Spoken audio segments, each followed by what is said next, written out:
جئتكم بأهدى مما وجدتم عليه آباءكم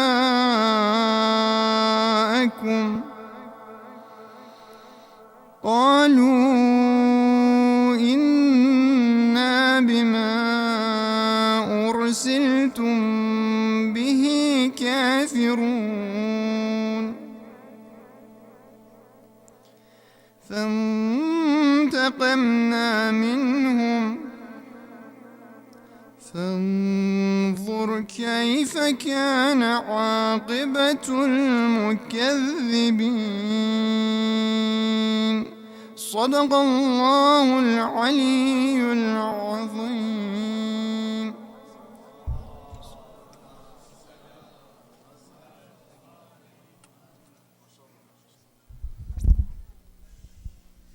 Can we have another last salawat for that beautiful recitation? Salawat Muhammad wa ali Muhammad.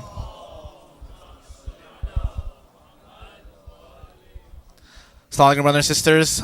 Just want to go over a couple of the announcements I've been announcing for the past few nights. One is the Cam Noor registration is open. They are taking applications right now. Alhamdulillah, they have a good group of scholars coming, and it's a good way to get out for the youth in entering college, out of college, turn in, hang out with each other, and hang out like away from the day-to-day activities and day-to-day stressors, and interact with the Molanas and the different scholars that are coming. Also, tomorrow is the Hussein Day procession in San Francisco. It's a combined effort with a lot of centers in the Bay Area, including San Francisco, Sacramento, and Tracy. So I do encourage everyone to attend. And on Sunday, inshallah, the SYG is having a hike with Sayyid Asad. That's at 9 o'clock at Almaden Creek Regional Trail in Fremont. It's open to everyone, whoever is interested. So do encourage everyone to attend that, inshallah. And that, please, I would like to invite up our Sayyid Asad Jafar with a lot salawat.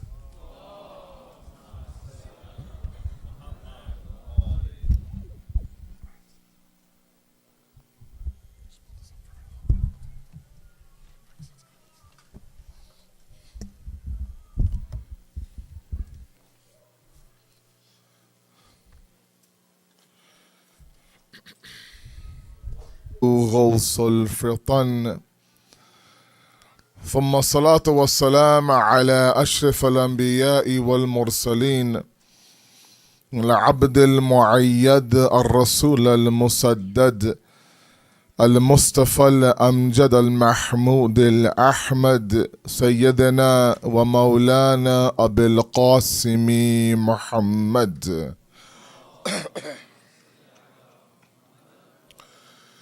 وآل بيته الطيبين الطاهرين المعصومين المظلومين ولعن الله أعداهم أجمعين إلى يوم الدين. أما بعد، فقد قال الله وقوله الحق. بسم الله الرحمن الرحيم. ومن الناس من يعبد الله على حرف فإن أصابه خير اطمأن به وإن أصابتهم فتنة انقلب على وجهه خسر الدنيا والآخرة ذلك هو الخسران المبين. صلوا على محمد وآل محمد.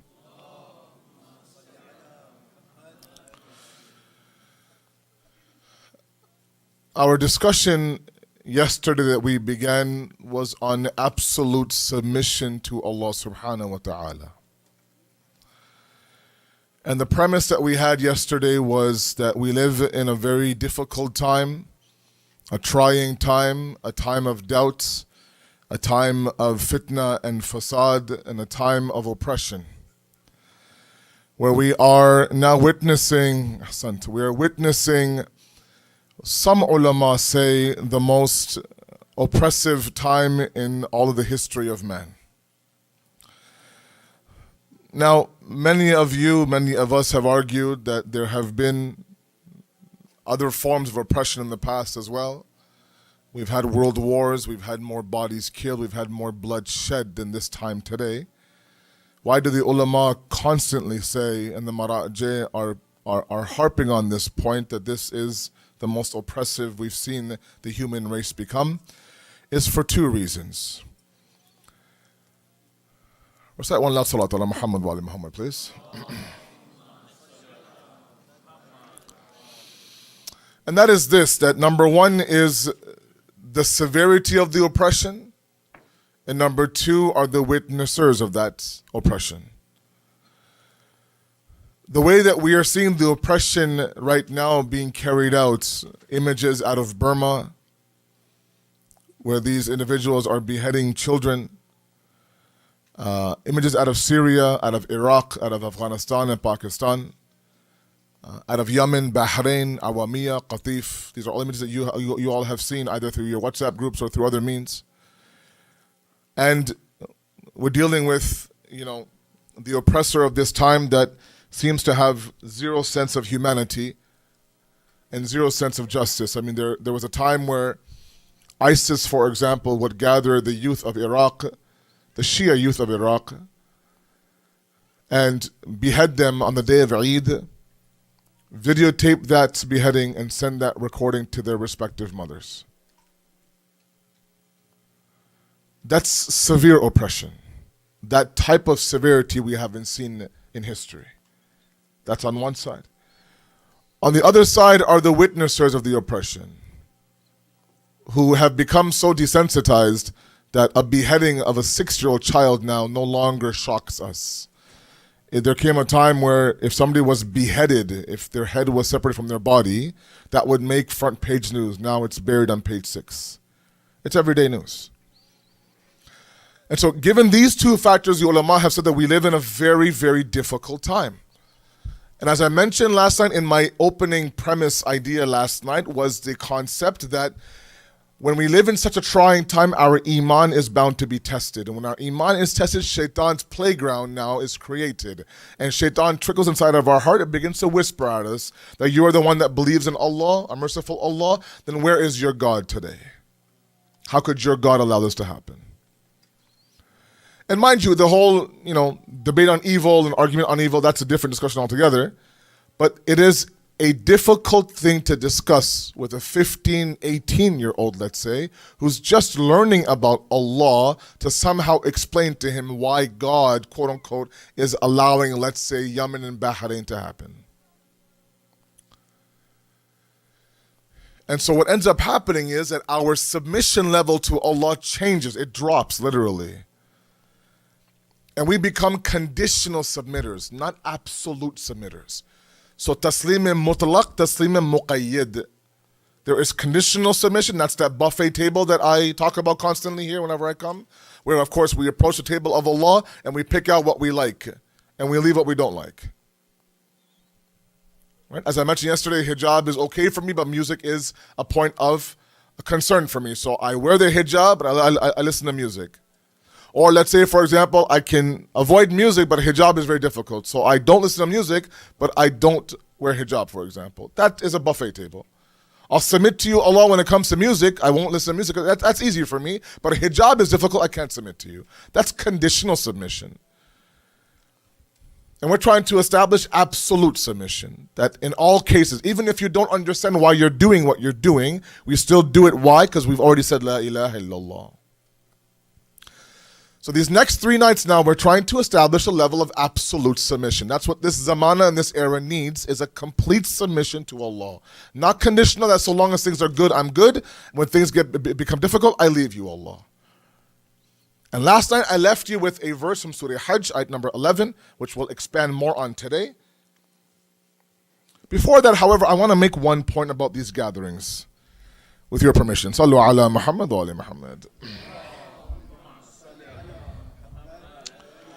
And these are just trends that I'm witnessing in my travel. This year, I've traveled a little bit more than I usually do, so I've been to different communities, and there seems to be some reoccurring themes that are very motivating for me, also very disturbing for me as well. One of them is the amount of judgment that happens in our communities between each other when it comes to this adha of Abu Abdullah al-Hussein. It's completely off topic, but I feel the need to address this. I don't know how many of you will come back tomorrow.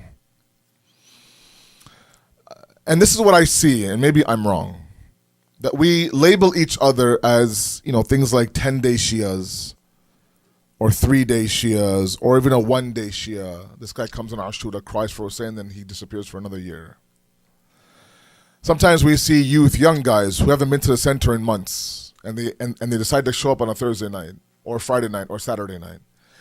And he comes in already a little bit apprehensive. I know I haven't been here in months. And then, the first few guys he hears, jokingly, comical, of course. Oh, look who showed up, right? Look who's here. What, is there food tonight? Right? Wrong turn somewhere? How'd you end up here? What are you doing here, for example? Right? Oh, big day, look who's here, right? Or in Urdu, oh, ho, ho, ho, those things that you guys say. And this guy walks in already a little bit apprehensive, right? He feels like the entire world's watching him already. I know I haven't been here in months. He walks in, and it might be funny to you, and it is. He'll laugh it off, but inside it's a little bit of a shot. And after a few shots, he'll turn around and he'll leave, and he won't come back for years. And the intention absolutely is that you mean well. You just want to, tell him how much you missed him. So tell him how much you missed him. Come out and say, you know what? I missed you. I miss seeing you here at SABA or somewhere else, for example.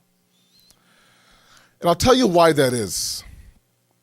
When people walk through that door and they come in and sit in these gatherings, and they've come after months, even years sometimes, I've seen, they're coming with a certain purpose in mind. And they're coming with a hope, I believe. That I believe that maybe things in their life right now are so difficult that they find a little bit of a ray of salvation in these gatherings. So now maybe they've tried A, B, and C, and those 3 doors have closed the door on their face. So you know what? Let's go to SABA and see how I feel. Haven't been there in months. He walks through those doors, he comes with the hopes that maybe I can find some drop of hope somewhere to rescue me from this pain that I'm drowning in right now. So he comes in nervous, he comes in with a lot of hope, he comes in maybe trembling inside, not knowing what to expect. He comes to SABA as a last resort. That's fine, it's a last resort. And then he comes across someone like me who, and then that's it. Everything is out. And he now convinces himself, I knew it was a wrong idea to come here to begin with. And he's gone. When you come in, you don't know, none of us know in what level and what niyat that person is walking through that door. You have no idea what the expectation is. A lot of you weren't here yesterday, a lot of you are here today. And some of you won't be back tomorrow. I have no idea what brought you here today. You'll tell me, say I got off work early. You'll say that no, I really believe that something pulls you towards these gatherings. And you expect something from these gatherings.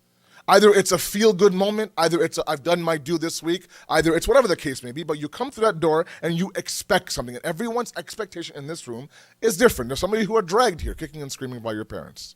There's some of you who actually, have just arrived from work half an hour ago, dead tired, hungry, grumpy, sleep deprived, but you hop in the car, you drive to SABA, and you sit here. Whatever the case may be, you don't know and understand who is at what level and what's going on in their life and what they're expecting from this gathering. And they've come to make a connection, guys. They've come to make a connection with Abu Abdullah al-Hussein. Okay? That doesn't require you to be super pious, I'm sorry. Captain Islam, right? Salatul Layl, it does not, I'm sorry. Hussein speaks to every beating heart out there. Okay, and once they've convinced themselves that, with a little bit of strength, a little bit of courage, a little bit of himmat, let's put on my black clothes, let's put on my black shoes, let's go to SABA after many, many months. And they come in thinking, this might be the end of my suffering and struggle. I'll drop my struggle in the ocean of Hussein. I'll cry for his struggle, maybe my heart will feel a little bit lightened. And then someone like me in my comments destroys that entire connection. Right? So I never am a big advocate of controlling who walks in that door. Never say, this guy is that guy from that center, this guy is this, I don't know, all these labels we have. He's Inqilabi, he's Malangi, he's, I don't know what he is, all these things that we love to label. And so what are you doing here? This is not your type of center, blah, blah, blah. Don't do that. You don't know who's coming here for what connection. And to bring the point home, let me tell you one story from my youth out there, inshallah. Before that, recite one salat ala Muhammad wa ala Muhammad, please. And the point is that, yeah, if you see the Ashura Shia that we see every single day of Ashura, welcome him or welcome her. Okay? Just because you had a little bit of tawfiq to come extra days than him doesn't make you the right to judge anybody else. We're not judging Shias. Open that door, Abu Abdullah is everybody's. Let him come. Who knows? You never know. The story is this, a very simple one. There was a student of the Hawza in Qum who says to his Ustad that, Ustad, I want to go to Najaf to study. Back in the day, Najaf was the central, before Saddam's time. Anybody who was everybody in the world of Islam and Shia Islam, any alim, marja, mujtahid, went through Najaf. Najaf was the nucleus. He said, sure, go ahead. So this guy didn't have much money, right? He was a student of the Hawza. He had his books, and he joined a caravan going to Najaf for ziyarat. He decides to join them. Now, back then, what was very, very common was that these caravans that would go on days and days of journey to Najaf from Iran, they would get robbed, looted, intercepted by these thieves.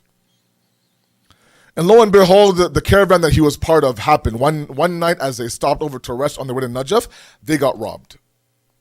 And the robbers asked them for everything that they owned, come and put it in a pile beside us.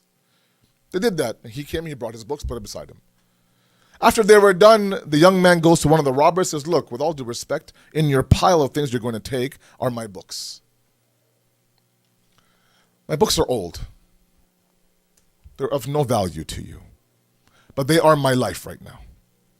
They're everything I have. So if it's okay with you, give my books back. Trust me, you'll get zero value from these books. You end up throwing them out. Instead of that, just give them to me. The robber says to him that there's a hill there in the distance with a light over it. Yes, there's a man sitting there. He's my boss. He runs this whole ring of thieves. If he gives the green light, I'll give your books back. He walks to the main robber guy and says, and he finds himself, this is the main chief now running this ring of robbers. He's the Don, right? He's the Godfather. And this young boy approaches him and he finds him in the middle of the night in sujood, praying Salatul Layl. He waits till he is done and then he says that, look, one of your boys took my books. I am a talabi from Qum. I'm going to Najaf to study. If it's okay with you, can I have my books back?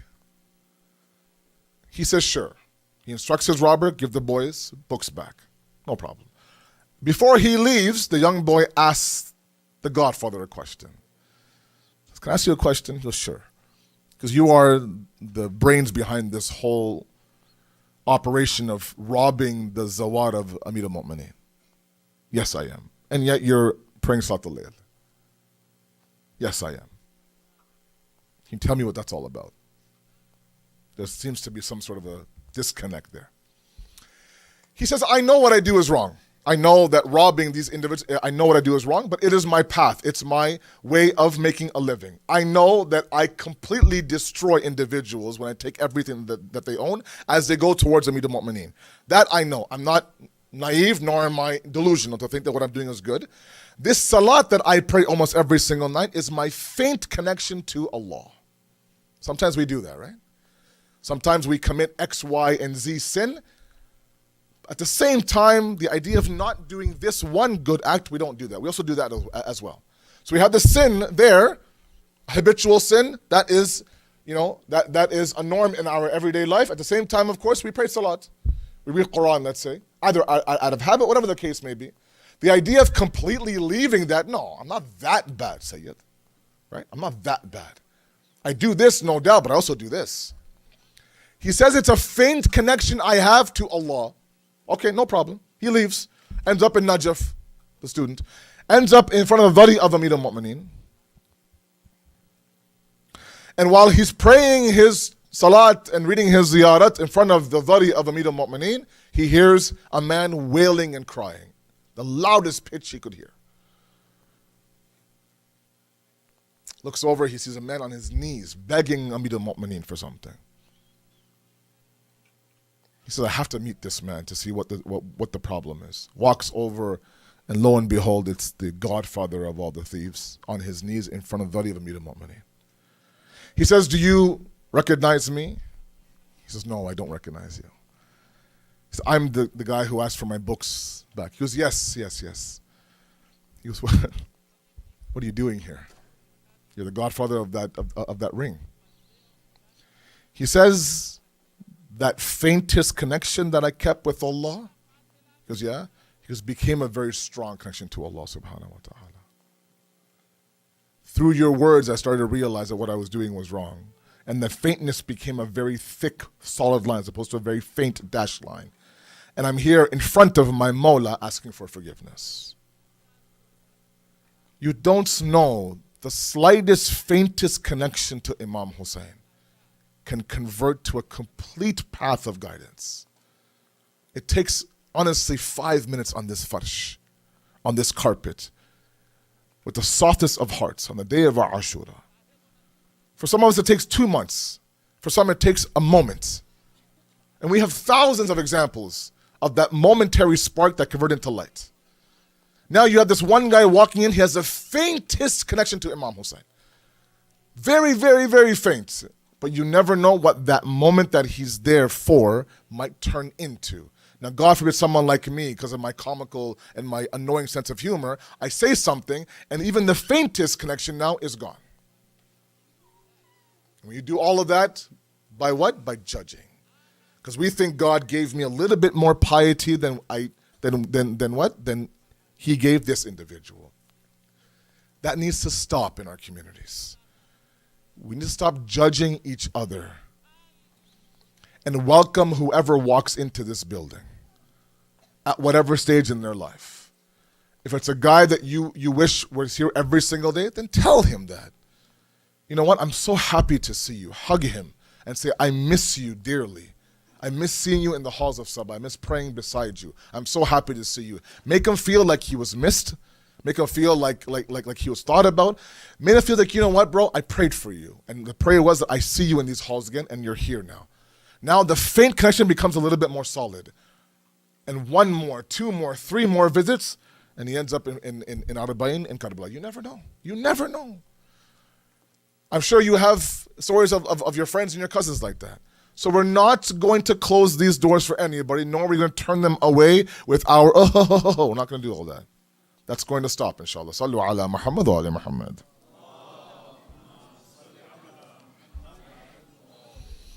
Back to our discussion. Surah Hajj, ayat number 11. The surah I read for you in the khutbah. That says that there are those amongst the men, وَمِنَ النَّاسِ مَنْ يَعْبُدُ اللَّهَ عَلَى حَرْفٍ. That there are those amongst the men who worship Allah on the edge of a cliff. فَإِنْ أَصَابَهُ خَيْرٌ إِطْمَأَنَّ بِهِ. That as long as there's khair and good in their world, then they are itminan, they are contented, they are very comfortable. La ilaha illallah, no problem. Sujood, no problem. Khums, no problem. Ramadan, no problem. Why? It's good. My job is good. I got married, alhamdulillah. My wife is expecting. My work is solid. My mother now is out of her illness. Everything is good. Thank you, Allah. I'll do sujood to you every single day. No problem. Easy. وَإِنْ أَصَابَتْهُمْ فِتْنَةٌ انْقَلَبَ عَلَى وَجْهِهِ. But the moment a fitna comes, a test comes, then they turn their face away from Allah subhanahu wa ta'ala. These are people on a cliff. And as I mentioned yesterday, the image I painted for you was that if you've seen somebody on a cliff, on the actual edge of a cliff, the slightest little bit of a nudge, and they go down the cliff. They're gone. A nudge, they're down. That's how some people, it says, وَمِنْ نَاسِ. From the men, there are those who worship Allah on the edge of a cliff. And then very dangerously, the ayat goes on to say, خَسِرُ الدُّنْيَا وَالْآخِرَةِ. These are people, the dunya is lost, their akhirat is lost as well. They've lost both worlds. ذَلِكَ هُوَ الْخُسْرَانُ الْمُبِينُ. This is the ultimate loss. And I mentioned last night that either you have the dunya or you have the akhirat. Either you sell one for the other or the other way around. But the person who loses both worlds, what a loser. He lost both worlds. How could you lose both worlds? You suffer here, you suffer there. At least make this your Jannah and make that your Jahannam, or the other way around. That's why he says it's the ultimate khusranun mubin, sigha mubaligha. It's very, very huge loss. So we left off last night talking a little bit about the idea of a fitna and a test from Allah subhanahu wa ta'ala, where Allah simply wants to see that you believe in my attributes, you believe that I am a Razik, I am a Rahim, I am a Ghafoor, I am all these things. That's fine. But when I take something from you to test you, do you still believe in my attributes or not? The example I gave last night was from Surah Jum'ah. We come on Friday prayers, we stand, mashallah, in Jama'at. The alim or the imam in Jama'at reads from the very last verse, Wallahu khairul raziqeen. The ending of Surah Jum'ah. Allah is the best of providers. He is the best raziq. And so long as my job is good, my business is booming, I'm screaming that in my heart. Wallahu khairul raziqeen. No doubt about it, man. Benefits are amazing. Salary is fat. Business is booming. Wallahu khairul raziqeen. And then the business dwindles, closes down. The 2-week notice comes about. Your benefits are gone. The next Friday comes and you're in that same salat and that same portion comes. And Allah wants to see, are you still screaming Wallahu khairul raziqeen or not? That's a test. It's a very simple test. Because the reality is that sometimes we don't understand, or we believe, God forbid, that Allah wants to torture us when it comes to our testing. And I've mentioned this here before several times, that we have this little bit of a victim mode idea where we think that Allah has it out for me only. There's a big, big target on my chest, and He keeps hitting that target every single time somehow. He never misses, that guy. Never misses. But everybody else, mashallah, is living a very peaceful life. White picket fence, beautiful children, strong marriage, everything is great. But me, I'm the one struggling. And we look to 10 different people wishing that what? Wishing that I had their life. Wishing that I had their life. 10 different people. And what we don't realize sometimes is there are 10 other people looking at us wishing that what? That they had our life. We don't understand that. Because why? Because we are يَعْبُدُونَ اللَّهَ عَلَى حَرْفٍ. We are worshipping Allah on the verge. One more test from Allah, one more thing from Allah, and wallahi, I'm done. I can't take it anymore. I can't take it. I'm 25 years old and he's done nothing but made my life miserable since day number one. My home environment is horrible. My grades are horrible. My health isn't the best. I can't find a job. On top of that, my mother is sick. All this one by one by one by one. One more test and I'm done. Inqalaba ala wajhi. I'm going to turn my face away from God. Because we don't understand the power of a fitna, of a test. And sometimes we and again, the idea is, as I mentioned last night, we live in a consumer era. And we are customers that are being wowed by companies being sold the products.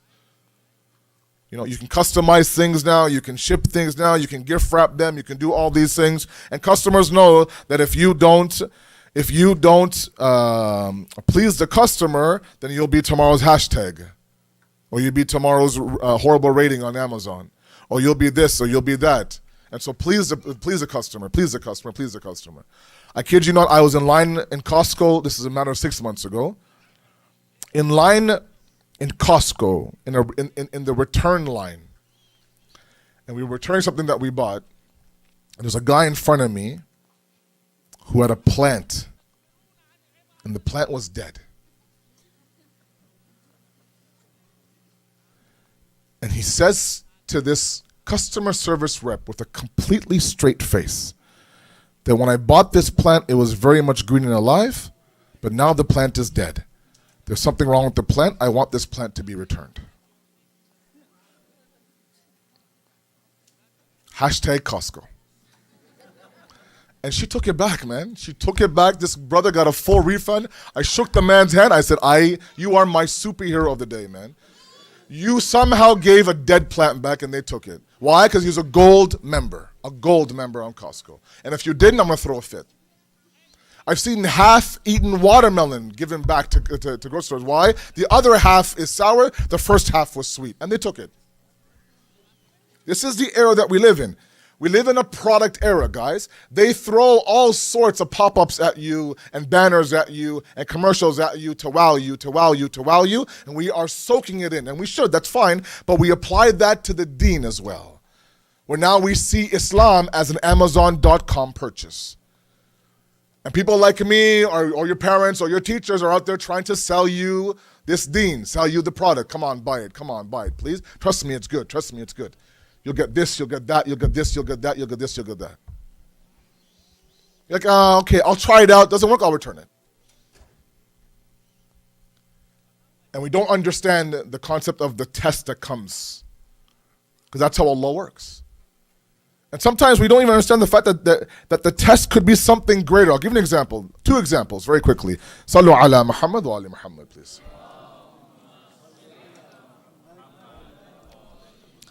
The 2 examples are the mother of Nabi Musa and the father of Nabi Yusuf. Very quickly. They both were separated from their children. Nabi Musa's mother put him in a basket. He went down the river. And she was devastated, of course. She's a mother. But she was reunited with her son almost immediately.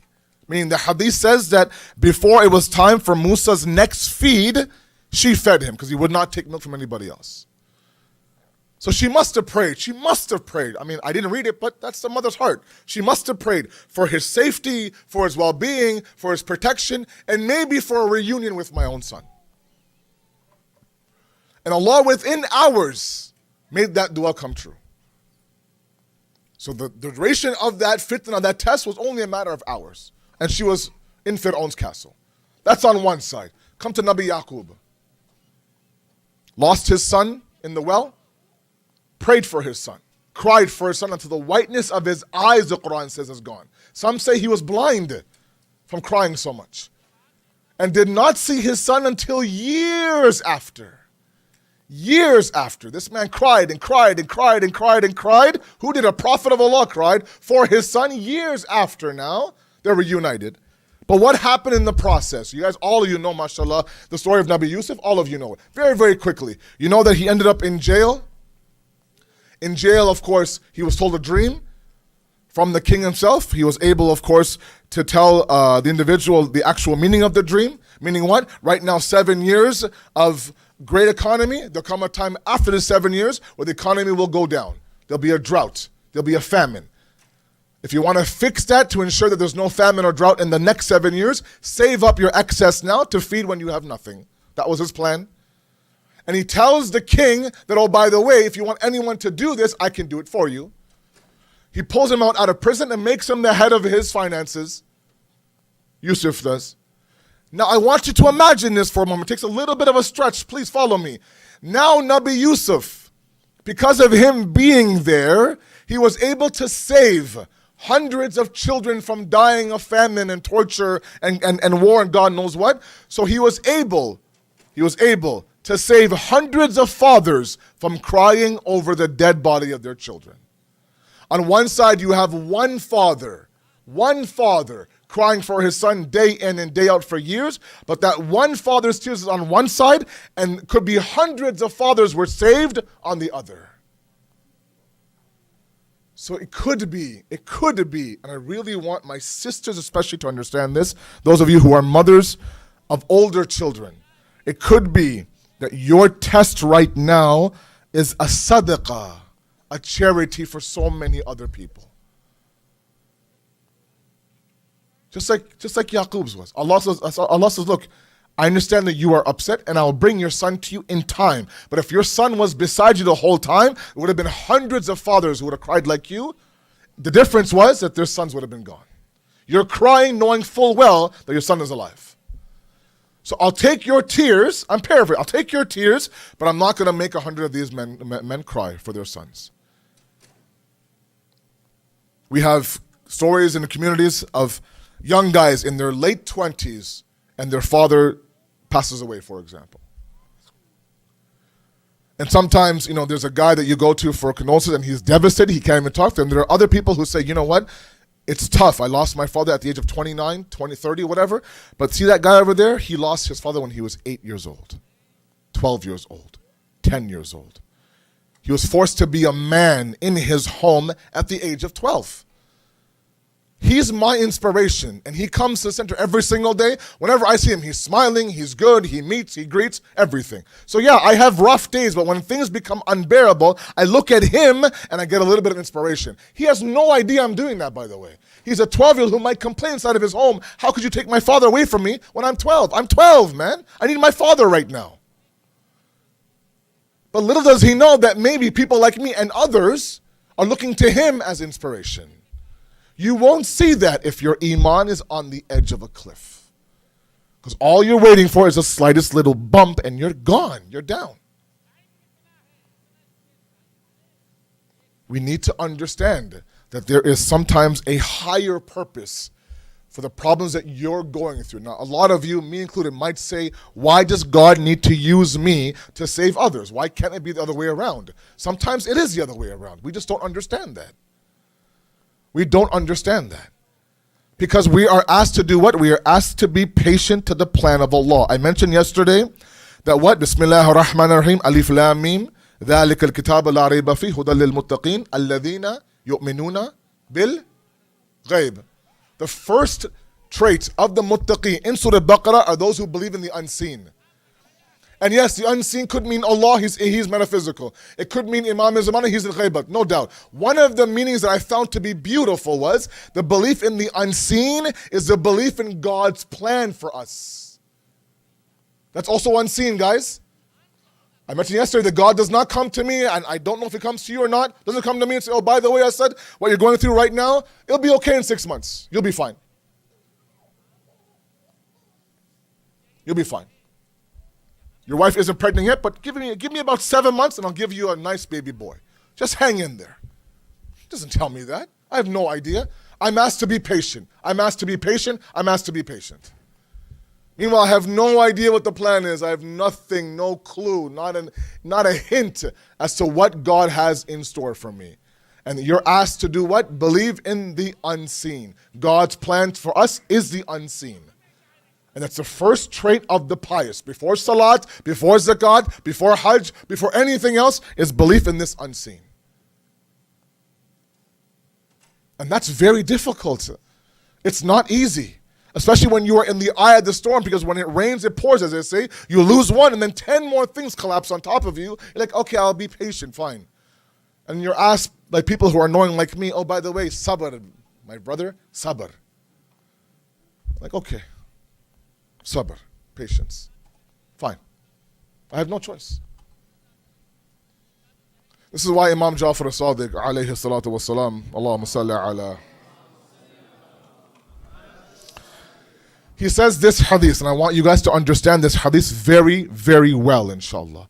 There are questions, come and talk to me directly. I'm around afterwards. It says, Inna subbirun, we, the Ahlul Bayt, are very patient. We're very patient. وَشِيعَتُنَا أَصْبُرُ مِنَّا, and our Shias are more patient than we are. Now, he said this around some ashab, right? Some companions. If I was there, if you were there, you might even ask the Imam, come on now, how is that possible?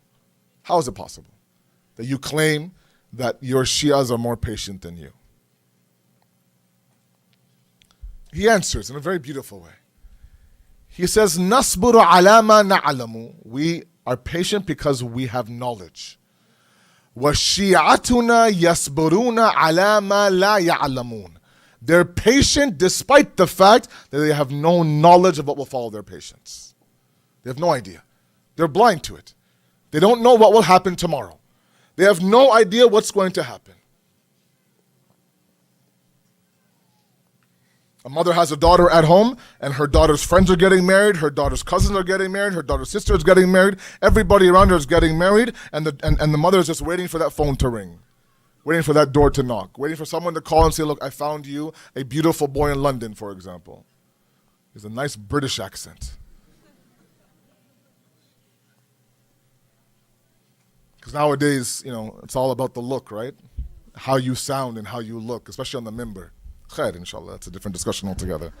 Sallu ala Muhammad wa ala Muhammad.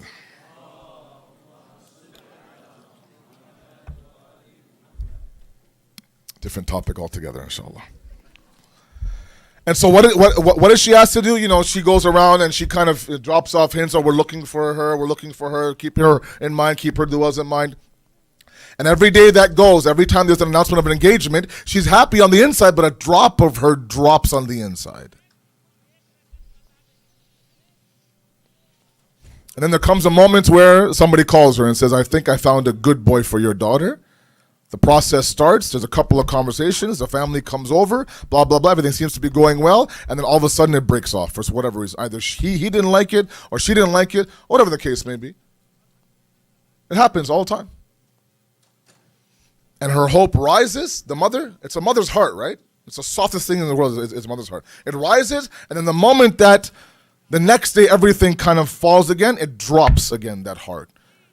And when she is talked to by her friends or by her husband or by her brothers or by her family, everyone says, it's okay. What? Be patient. Be patient. The right guy will come along. She has no clue if my daughter will ever get married or not. There's no guarantee. But she's asked to be patient. And she's patient. She is patient. She still believes in Allah. She's still in sujood. She still does her amal. She does everything, mashallah, and she's patient. Inside, she's dying. She's dying inside. With every announcement of every engagement, she's dying. There's one more guy off the market. One more sister who's married, not my daughter. And she's dying. But with that death, she's patient. With that death, she's patient. Try that as men. It's very difficult. That sabr, Imam Salih says, is better than our sabr. Allahu Akbar. That patience, he says, is better. Why? She doesn't know what's going to happen. A year from now, 10 years from now, 6 months from now, tomorrow from now, she has no clue. If she was told, look, oh, by the way, don't worry, I'll bring you son-in-law from heaven 6 months from now, don't worry. Just hold tight. Don't lose your iman. She'll be fine. She's not told that. No one knows that. She's asked to be patient, so she's patient. And that's what we need to do right now, is trust in Allah's plan.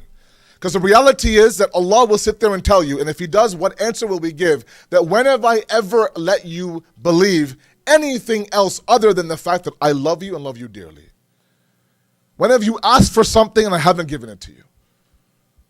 When have I not forgiven your sins? When is it that you have done whatever you want? We have done whatever we've done behind closed doors. And every time we walk into SABA, everybody has the utmost respect for me.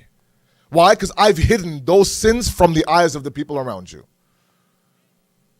I know what you did behind closed doors. You know what you did behind closed doors. And yet people in front of you are sitting there saying, mashallah, mashallah, mashallah.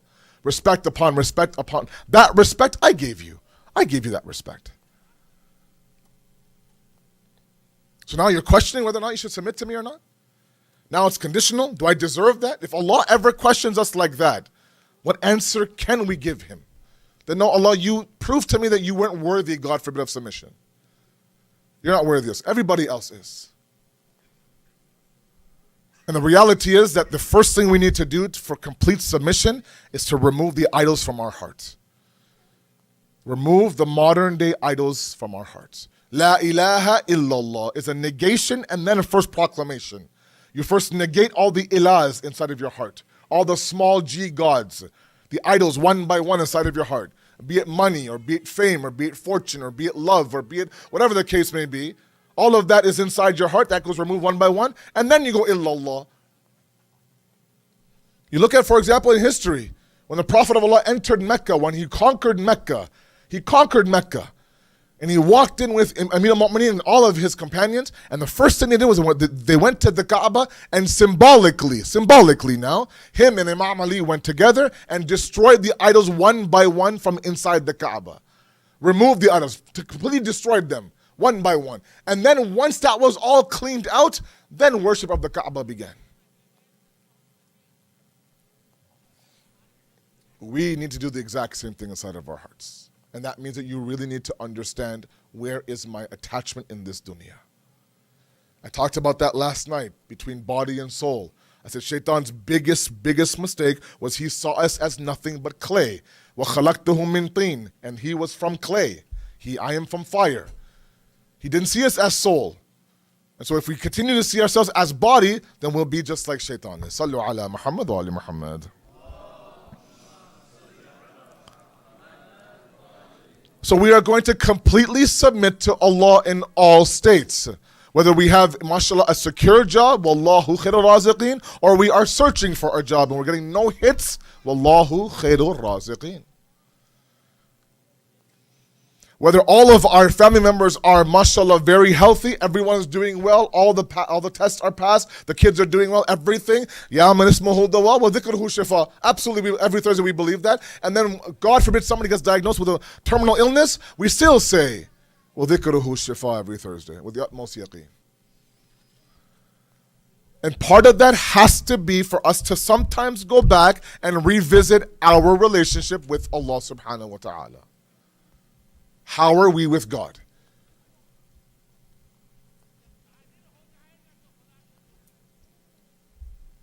What is God inside of us? It's a whole different topic altogether. Have we even proven Allah to ourselves first? A lot of us will debate a Wahhabi online about Ghadir and about Ashura and about Imam al-Zaman. We'll give them dalil upon dalil upon dalil.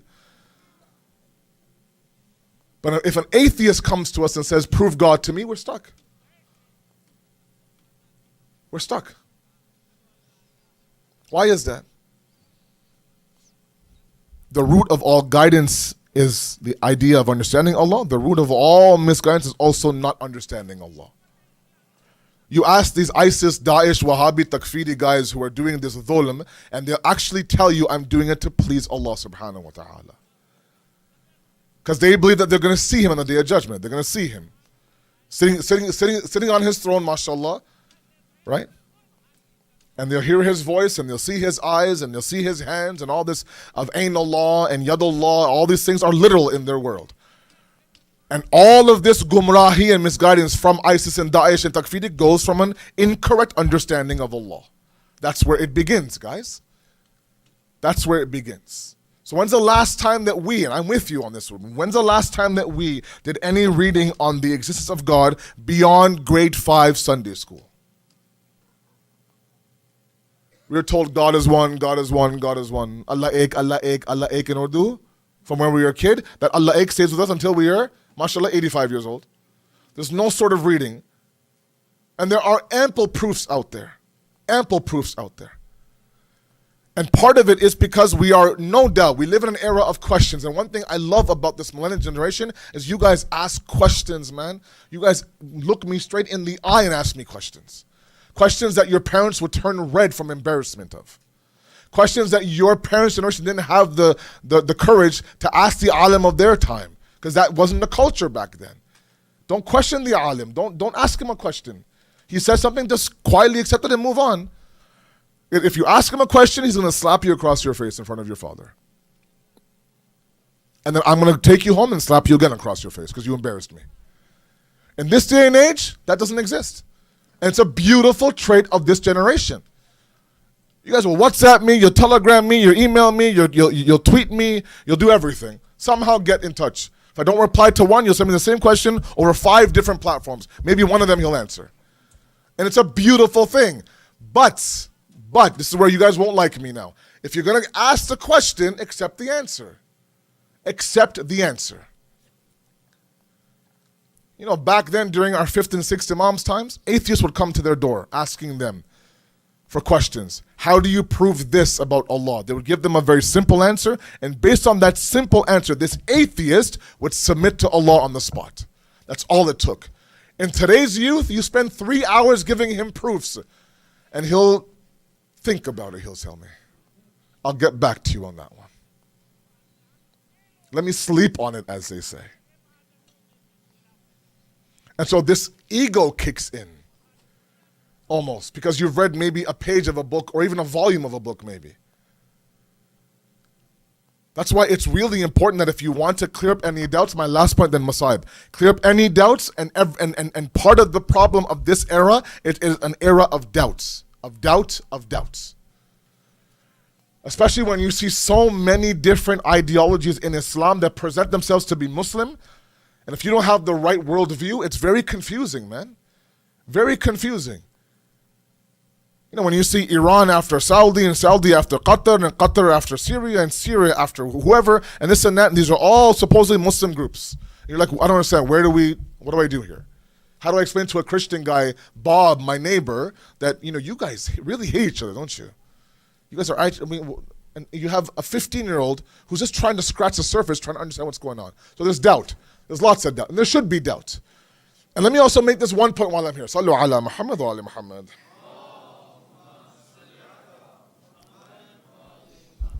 Always remember that if any school of thought, any religion, I make this point wherever I go, does not welcome the idea of doubting that religion, does not encourage its followers to be skeptical towards that religion, there's something wrong with that religion or even that school of thought. Okay? If the Christian faith doesn't like the fact that their Christians sit there and question the Trinity, and when somebody bold enough, approaches the priest and says, "Can you explain to me what the Trinity is?" And his response is, "Look, don't worry about Trinity, just love Jesus." Or if somebody, let's say of the Sunni faith, is being asked a question by his Shia friend, and that Sunni brother goes to his imam and says, "My Shia friend is asking me this question, what's the answer?" And the answer is that stop being friends with that Shia person. That's not a school of thought that welcomes doubters. The school of thought of the Ahlul Bayt is quite the opposite. It's begging its followers to be skeptic.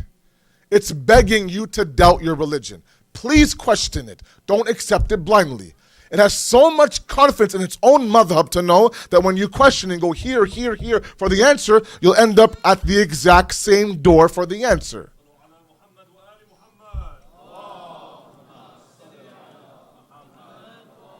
And when you study the idea of yaqeen and certainty, the very first thing they tell you in the path of certainty is to question the deen. Don't accept things blindly. We don't want people with blindfolds around their face. The miracles the Prophet did weren't to convert people towards Islam. They were to quiet the haters. We don't want people coming to the Prophet because he can split a moon in half. I'm sorry. We don't want those kind of people.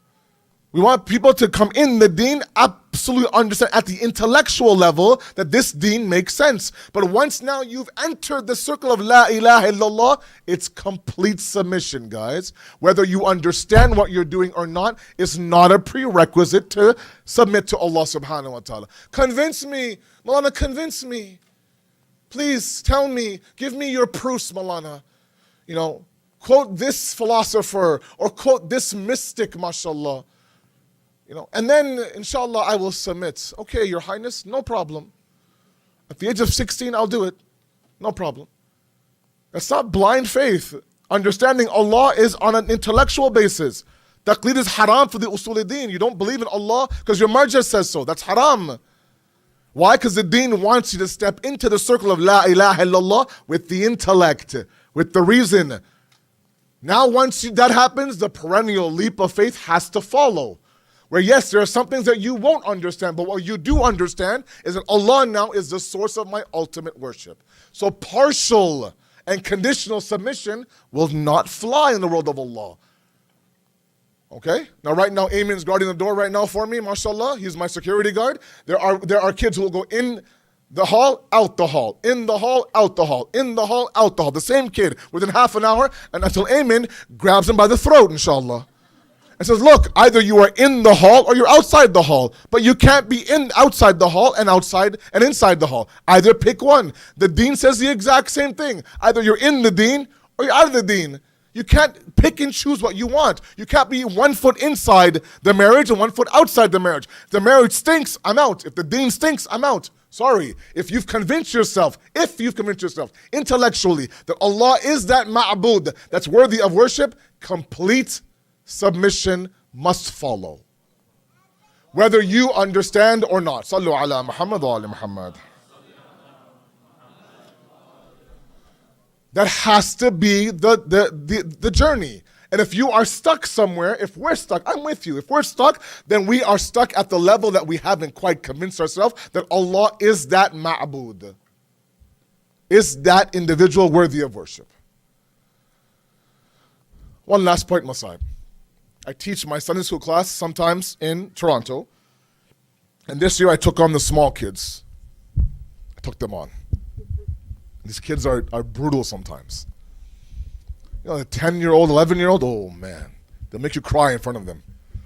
They'll break you down, man, I swear to God. These 15-year-olds, they don't say anything. They're mute. These 10-year-olds, oh, brother, they will challenge everything. Yeah, but. We're talking about salat. I remember one kid asked me, what if your head's chopped off? How do you pray salat then? I go, dude, that's the last of your worries. Get your head back on on your body first. So in that class now, we're talking about the hereafter, the day of judgment, in a very, very, very controlled discussion, right? I'm not a scary boogeyman speaker. I try to kind of make it a reality. And they ask me about the grave very, very quickly. And I tell them these are the questions asked in the grave. Who is your Lord will be the very first question asked in your grave. Talqeen, right? It's in front of us. Very, very clear. And this 10-year-old says, oh, that's easy. That's easy. These questions that you guys tell us that they're going to be asked in the grave, they're easy questions, Mulana. I go, yes, they are easy questions. He goes, then why do you scare us about the grave? Easy. I know the answers already.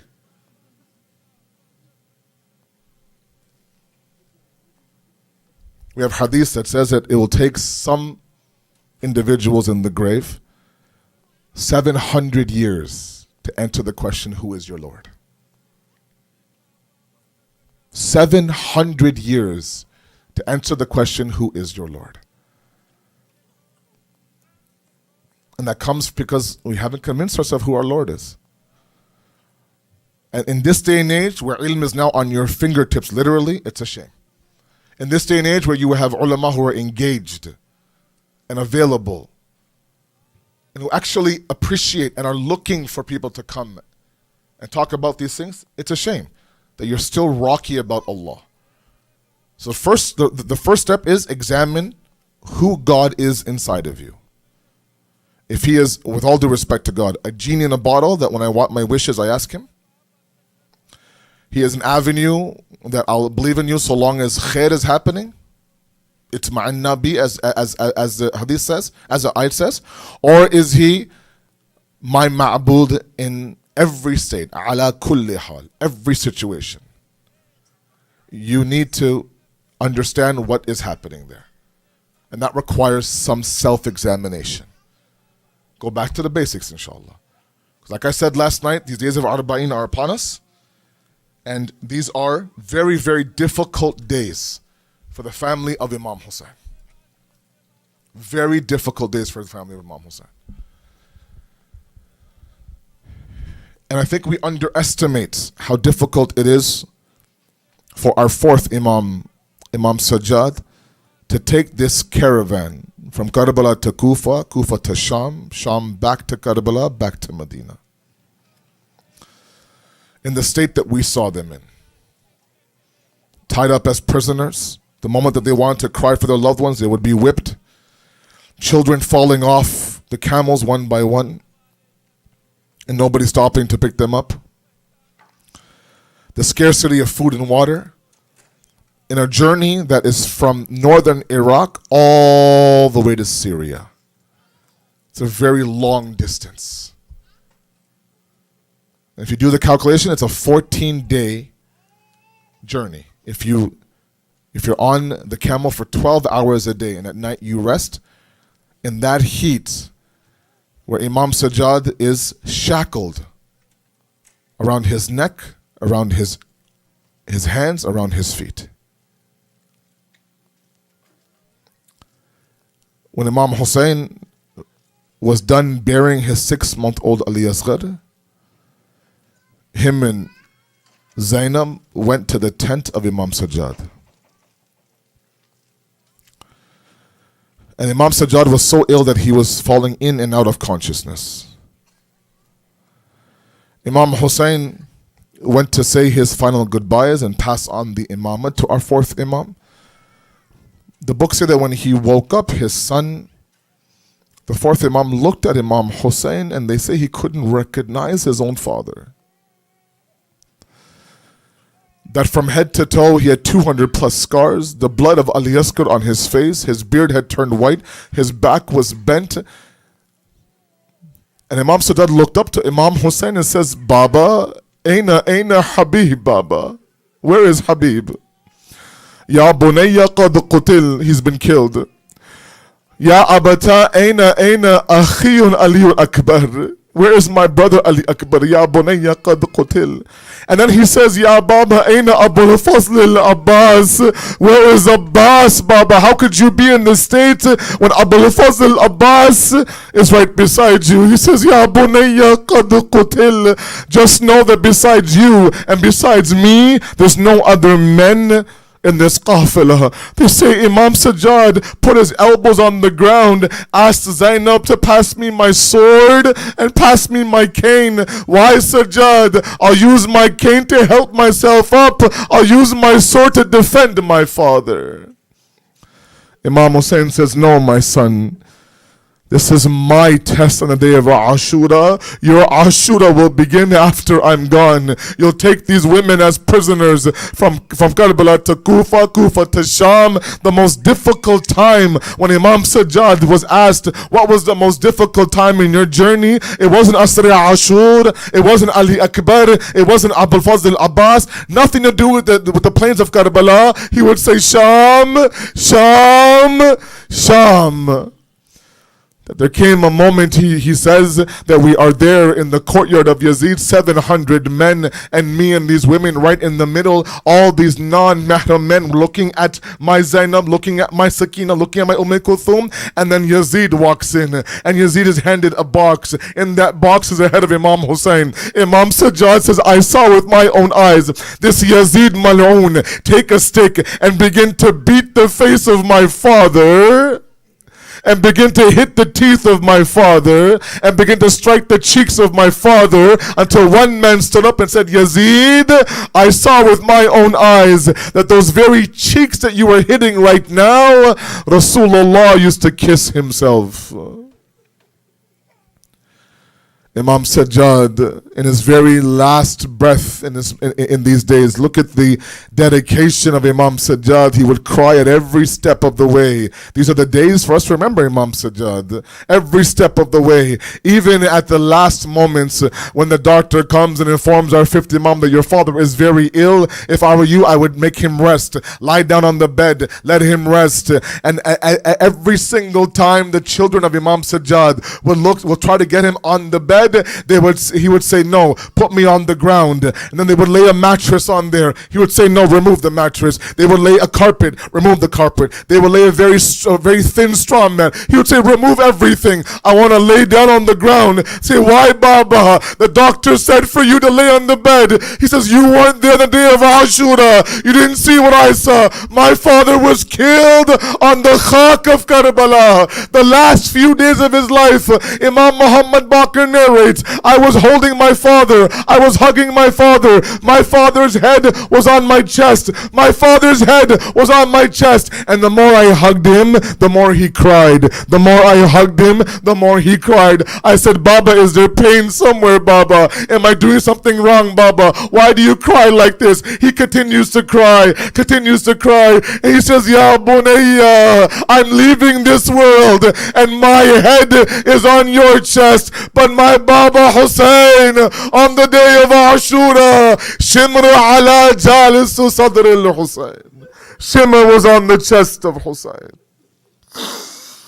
سيعلم الذين ظلموا أي منقلب ينقلبون إنا لله وإنا إليه راجعون. ماتم حسين يا حسين يا حسين.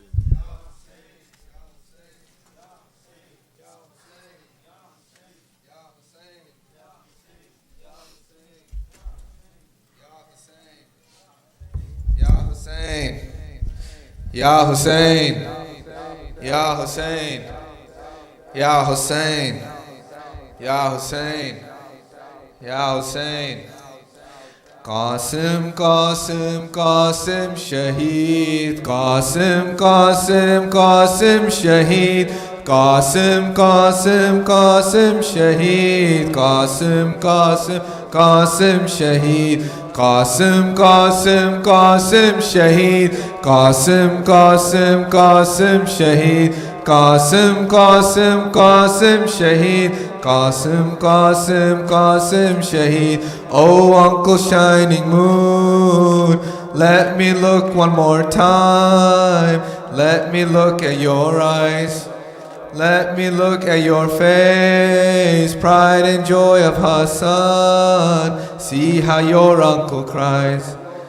See how your uncle cries. Qasim, Amana of your mother. Qasim, Amana of my brother. Qasim, Amana of the Rasul. Qasim, Amana of Allah. Oh Qasim, Qasim, Qasim, Qasim Shaheed. Qasim, Qasim, Qasim Shaheed. Qasim, Qasim, Qasim Shaheed. Qasim, Qasim, Qasim Shaheed. Qasim, Qasim, Qasim Shaheed. Qasim Shaheed. Oh, the joy of my heart. Of Hassan you are part. How your uncle loves you. How can I let you go? In my care you should grow. God, you're only a child. God, you're only a child. Qasim, memory of my brother. Qasim, last hope of your mother. Qasim, handsome like no other. Qasim, how can uncle see you go? Qasim, Qasim, Qasim, Qasim Shaheed. Qasim, Qasim, Qasim Shaheed. Qasim, Qasim, Qasim Shaheed. Qasim, Qasim, Qasim Shaheed. Qasim, Qasim, Qasim Shaheed. Qasim Shaheed. Oh my little Qasim, how your uncle did wish to see you grow into youth. See you married one day, hold your children and play. Karbala killed my wish. Karbala killed my wish. Qasim, so full of youth and life, my Qasim. This shouldn't be a child's life, Qasim. How can I stand here, watch, oh Qasim? Soldiers killing my child, Qasim. Qasim, Qasim, Qasim Shaheed. Qasim, Qasim, Qasim Shaheed. Qasim, Qasim, Qasim Shaheed. Qasim, Qasim, Qasim Shaheed. Qasim, Qasim, Qasim Shaheed. Qasim Shaheed. Curses to the one who lays in wait to kill mine. Qasim, oh my nephew. May my two eyes go blind, but do not let me see any harm come to you. Any harm come to you, Qasim? Horses are galloping, where is Qasim? Uncle is running, screaming, Qasim. Suddenly the dust dies down, Qasim. Pieces and pieces scattered, Qasim. Qasim, Qasim, Qasim Shaheed. Qasim, Qasim, Qasim Shaheed. Qasim, Qasim, Qasim Shaheed. Qasim, Qasim, Qasim Shaheed. Qasim, Qasim, Qasim Shaheed. Qasim, Qasim, Qasim Shaheed.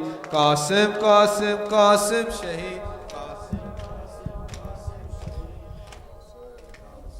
يا ابو فاضل دخيلك يا ابو فاضل، يا ابو فاضل دخيلك يا ابو فاضل، يا ابو فاضل دخيلك يا ابو فاضل، يا ابو فاضل دخيلك يا ابو فاضل، يا ابو فاضل دخيلك يا ابو فاضل، يا ابو فاضل دخيلك يا ابو فاضل، يا ابو فاضل دخيلك يا ابو فاضل، يا ابو فاضل دخيلك يا ابو فاضل، يا ابو فاضل دخيلك يا ابو فاضل.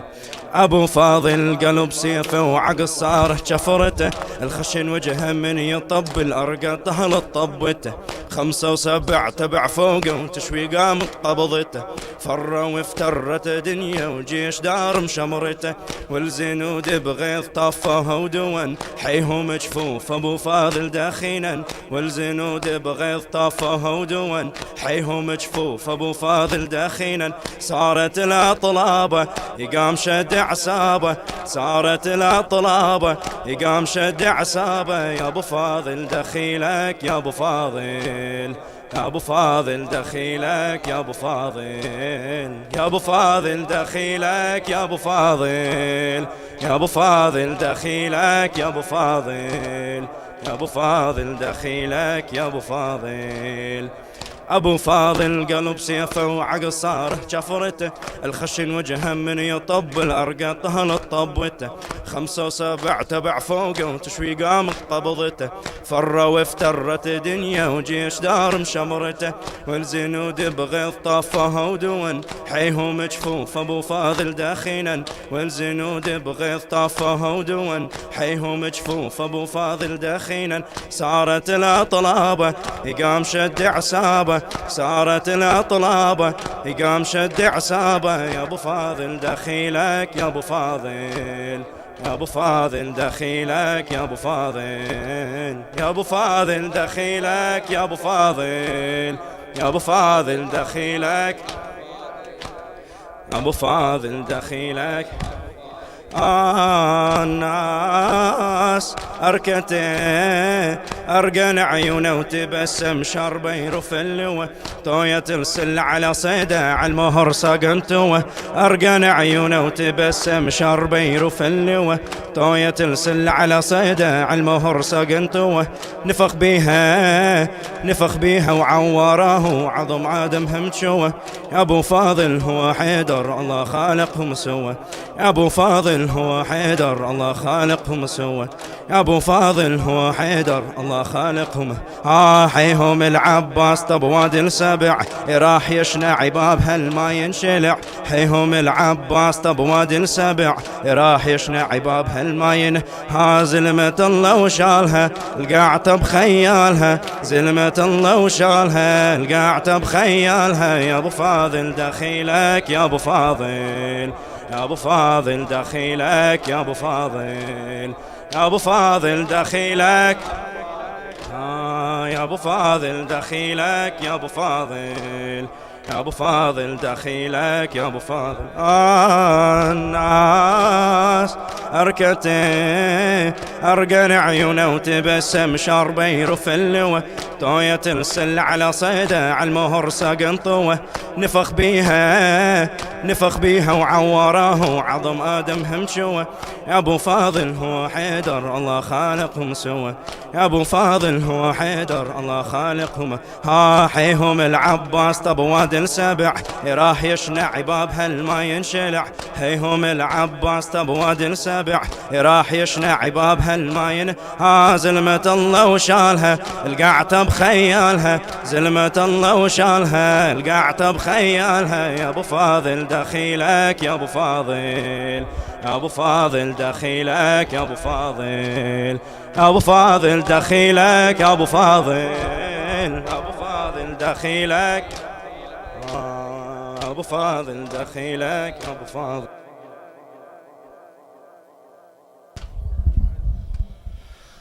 السلام عليك يا رسول الله، السلام عليك يا أمير المؤمنين، السلام عليك يا فاطمة الزهراء، السلام عليك يا حسن مجتبى، السلام على الحسين وعلى علي بن الحسين وعلى أولاد الحسين وعلى أصحاب الحسين جميعا شهداء كربلاء ورحمة الله وبركاته.